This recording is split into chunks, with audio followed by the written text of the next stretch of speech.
Okay,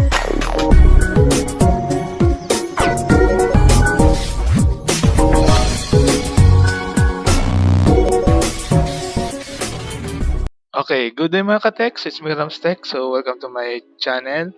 So this is the continuation of my video series called Set Up Computer Server using Windows Server 2012 R2.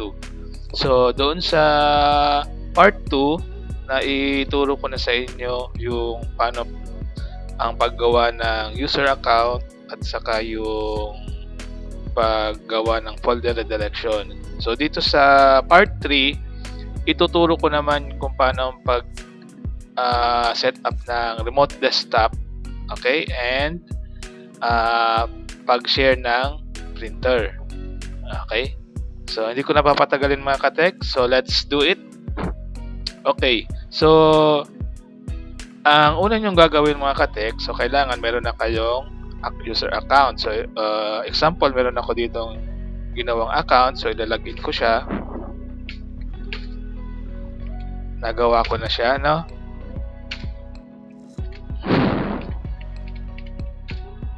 Okay. So, ang gagawin nyo muna mga ka-tech ay i-enable nyo muna yung remote settings. So, dito tayo sa Windows Explorer mag-open. Okay. So, i-right-click lang natin tong this PC, then properties. Click natin yung properties. Okay, then hanapin natin doon sa scroll down nyo lang mga ka-tech, hanapin nyo yung rename this PC advance. Okay, click nyo siya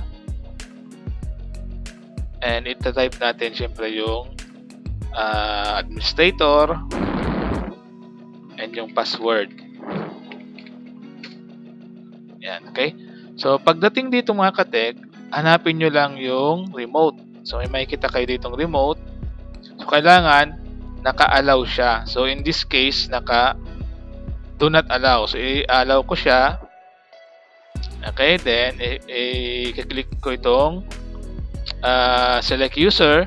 So mag-add ako ng mga user.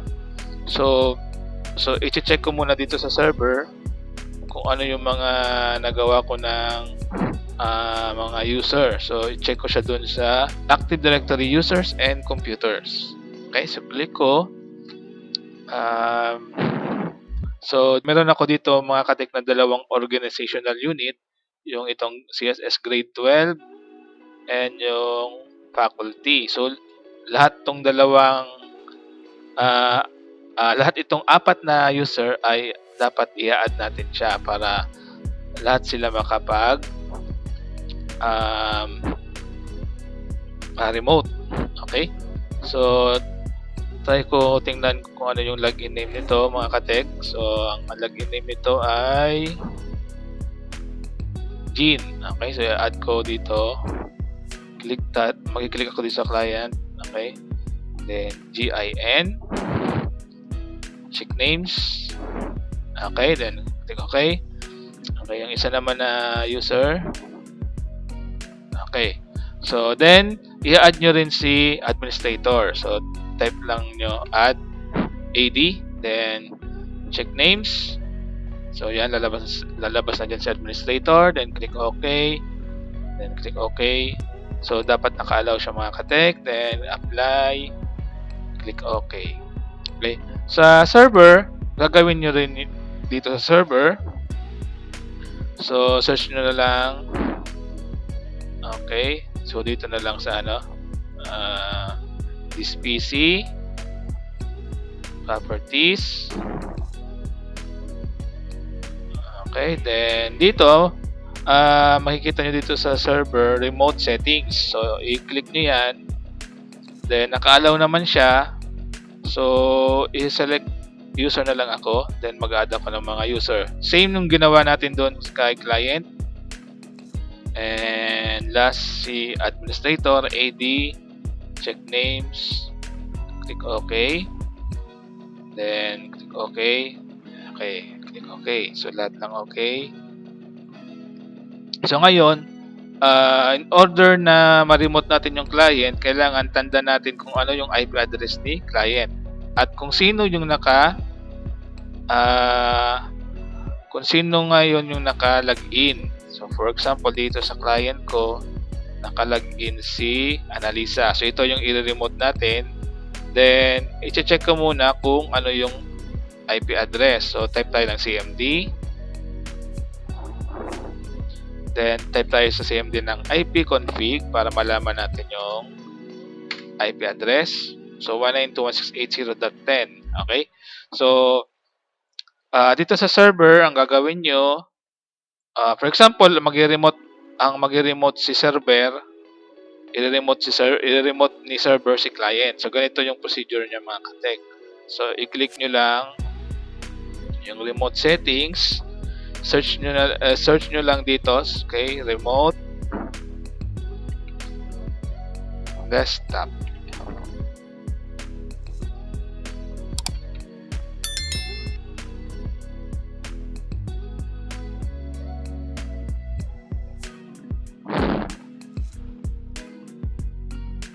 So ito mga ka-tech, so itong remote desktop, so lumabas na siya. So itong icon na to, so remote desktop connection, then i-click natin. So dito, i-click nyo lang tong show other options and type natin sa computer yung IP address. Okay, 192.168.0.10.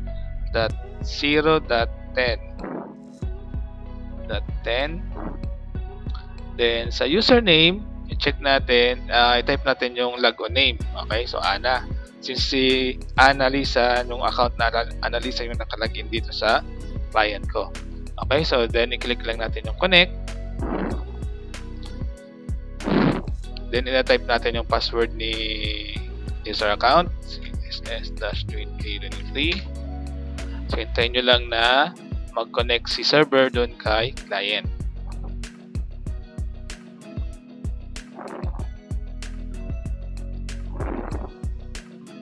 So medyo matagal lang itong mga ka-tech. So may siguro mga a couple of minutes na hintay natin para mag-connect siya. Okay?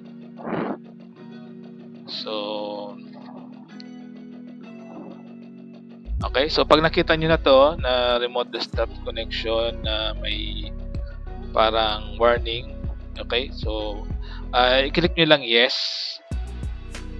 Okay? Then hintay ulit tayo ng mga ilang minutes or seconds, depende sa computer kung gaano kabilis. So kung mabilis yung computer, mabilis din siya mag-connect. Okay?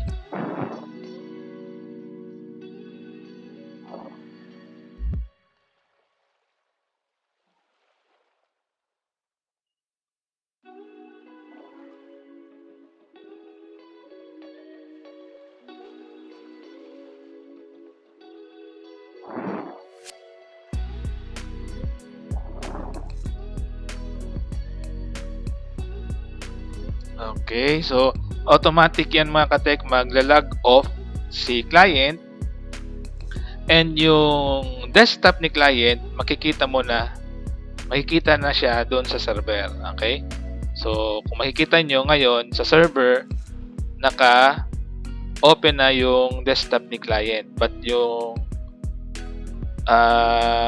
client ay naka-log off. Okay, so yan. So ito di ba ito yung kanina naka-open sa kay client? Okay, so i-close lang natin siya. Okay, close ko siya. Cancel. Okay, click okay, cancel. Okay, close.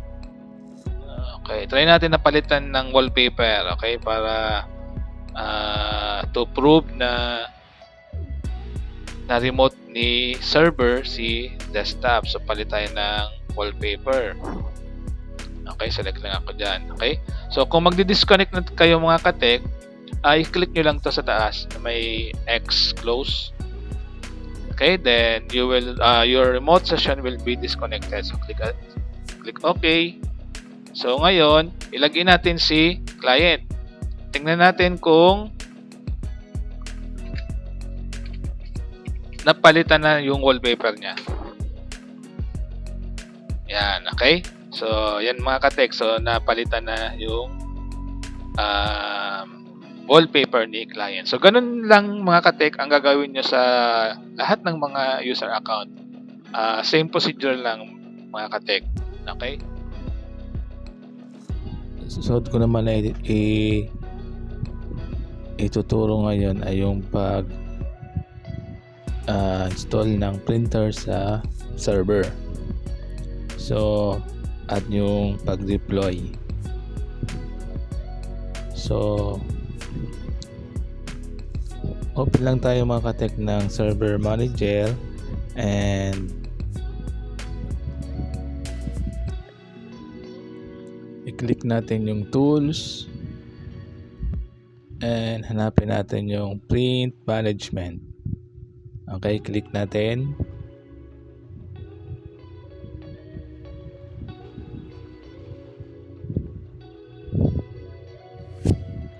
Okay, dito mga ka-tech sa print management, i-click lang natin ang print server. Select natin yung server local. Right click yung printer, then add printer. Then select add a new printer using a 16 port. Click next. Nakaselect yung install a new driver. Click next. Then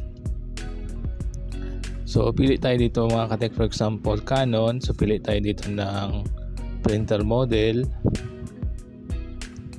Then click natin next.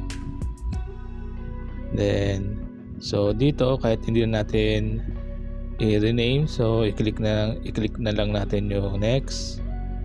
Make sure na naka-share this printer. So lagyan natin ng check.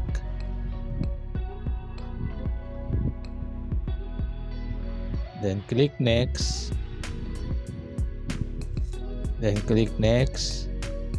So mag-install na siya mga ka-tech ng printer driver sa server.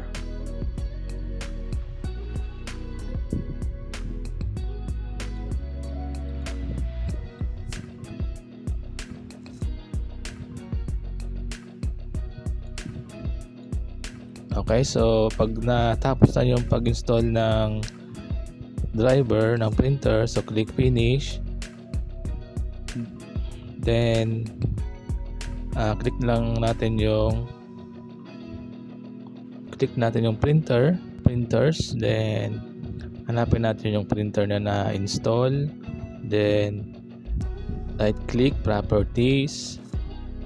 Click natin mga ka-tech yung sharing, then lagyan natin ng check yung list in the directory, then click apply, click OK.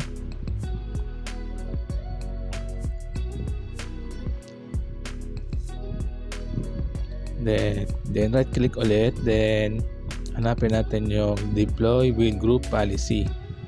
Okay, so i-click lang natin dito yung browse.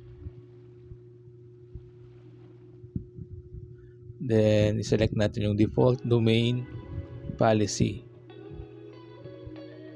Okay, then click OK. Then lagyan natin ng check the user. Okay, yung dalawang user computer. Then click natin yung add, click apply, then click OK. Okay, so mag-open tayo ng run, then ita-type natin yung gp update /force.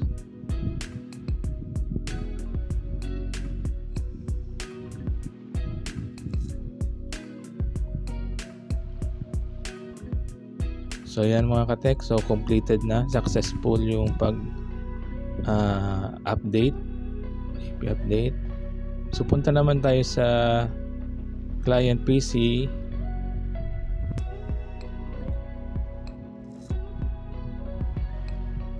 Search natin printer and scanner.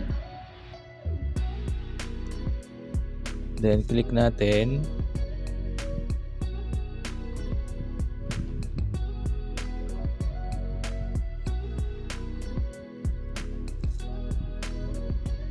So click lang natin dito mga katek yung add a printer or scanner.